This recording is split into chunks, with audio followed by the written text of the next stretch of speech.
This is Grow CX. I'm Scott Gilby. In a previous video, we looked at journey maps and different types of alignment diagrams. In this session, we apply the service blueprint model in 3 examples of a micro journey. Example number 1 is an HVAC company. A new employee has joined that company and the supervisor said, "Hey, get yourself set up with this supplier, order some widgets, it'll be easy, don't worry, we have an account." So this person registers, waits a while, receives their user ID. The ID doesn't work. Resets the password, waits again, and then receives a second user ID. This time, the person is able to log in, but cannot see the account details, cannot order anything. We've gone from neutral to wondering, and now to angry. The person contacts support, support intervenes, successful login, everything works, the voice of customer survey is sent, and the customer says, "Hey, don't worry, my problem got resolved. My colleague ordered the widgets for me. I'll give you an average score. I'm not angry anymore. I'm neutral." Because that was perceived as a rescue from a potentially angry customer, the support team determined the recovery was successful. Good job. But then you have to ask yourself, was it really a good job?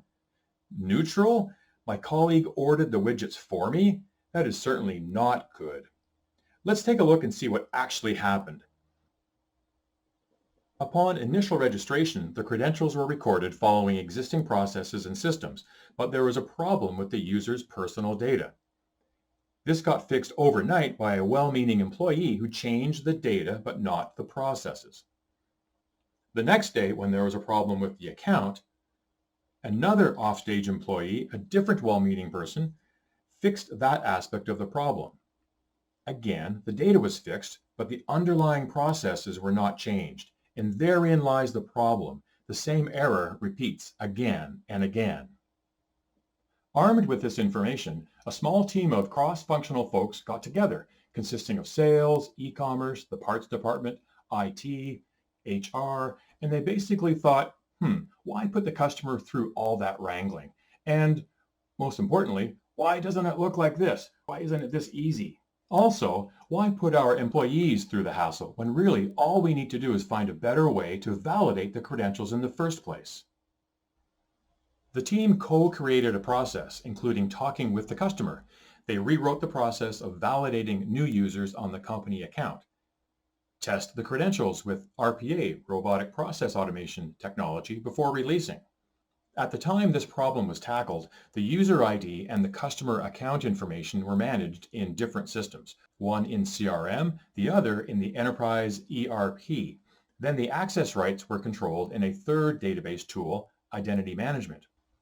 I believe it was the HR person on the team who suggested, why don't we go a step further and register the user when that person is hired, before they need to use the online ordering system? Let's be proactive. Short-term, there was a lot of manual intervention. Long-term, things were automated and everybody was happy. In this example, the long-term fix to a recurring customer experience problem had to do with master data. This next example reveals a different type of data problem, and I think many of you as customers have experienced similar frustration with keeping your online profiles up to date. It happens to be my own personal example. I updated my email address last April 16th to be exact, with this credit card. I received an immediate confirmation at my new address and, for security reasons, correctly, a validation at my old address. It was what I expected, no surprises, no disappointments, business as usual. However, 4 months later, I started receiving marketing at my old address. I was a little annoyed. Turned out I had to unsubscribe from marketing received at my old address. I received a confirmation at my old address and with a promise I would not receive any more. However, 4 months later, I started receiving another onslaught of emails from this bank. I was initially annoyed, but then I thought, hang on a second, I'm a customer experience professional, also a data management professional. What wonderful material to talk about as an example. Here is what happens in the background, off stage, in these situations. There are different databases where my data is being held at the bank. Operative, marketing, third party. Third party is either the loyalty programs or credit bureaus or joint marketing with hotels, airlines, retail stores, and such. It's in these separate systems where those emails originate. What happens is the minimum operative data name and email get shared with the other systems. But when feedback is provided to correct or update that data, the correction is not always shared with the other systems. Sounds crazy, but true. So initially, I was communicating only with the operative database. Second time, I had to fix things myself in the marketing database. And third time, I was communicating with the third-party database. Really frustrating and probably against the GDPR provisions, but this happens more often than we care to imagine in many businesses. I'm a firm believer that data strategy, data governance is absolutely essential in the pursuit of customer experience excellence. Final example is with a large chemical storage and transport company. Big company, big customers, complex contracts. It turns out that Division A and Division B have entirely different methods of handling contracts. So the customer buys something from Division A. There's an exchange of terms and conditions. Both parties review. There's a negotiation over 4 weeks. Away we go and the job continues.